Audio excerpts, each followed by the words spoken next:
Emirimu gisanyaladde ku luguudo lwa Rashid Kamisi mu kibuga Kampala nabbambulawo omuliro bwakutte hoteri ya Sunrise n'alekanga ebintu bya bombi bitokomose nga waliwo n'abaluguzeemu obulamu ng'omuliro guno gutandise ku ssaawa 4 ez'amakya ga leero.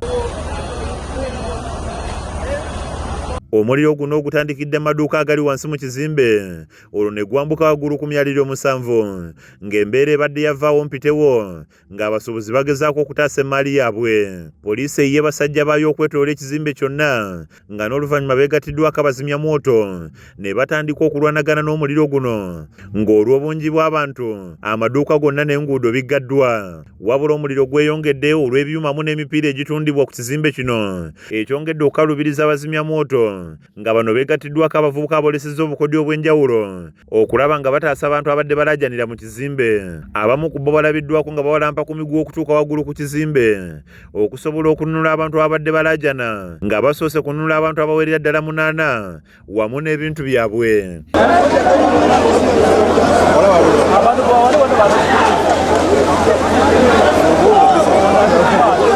Kyokka abalala bagufudde mugano nga gwanswa okubba ebintu ebinunuddwa omubadde TV, engoye ssaako n'ebyokunywa ekiwaliriza amagye okuva mu mbeera ne batandika okugubagana nabo era ng'ekiddidde kubadde kuba amasasi okubagumbulula olwo ne babuna emiwabo. Kitutte akaseera nga poliisi lwanagana n'omuliro nga zo ambyulensi bakira zeetalazidde eno zidde eri nga ziddusa balumiziddwa mu malwaliro n'okutwala emirambo mu ggwanika. Abakulembeze b'abasuubuzi obuzibu babutadde ku mbeera y'ebizimbe gye bagamba nti teri ku mutindo ogumala nga basabye wabeerewo ekikolebwa. Deni kana abadde waggulu abasula mu ezo waggulu ezo luumu ezo loogi waggulu bageza omuliro guli bulala balina bayitaano naguzibya omulyango gwambuse kati ne bakola ki ne babuukayo babadde bana abasoose okuvaayo ababadde waggulu wali basibye ekintu kire kya rwedi wali babadde bana.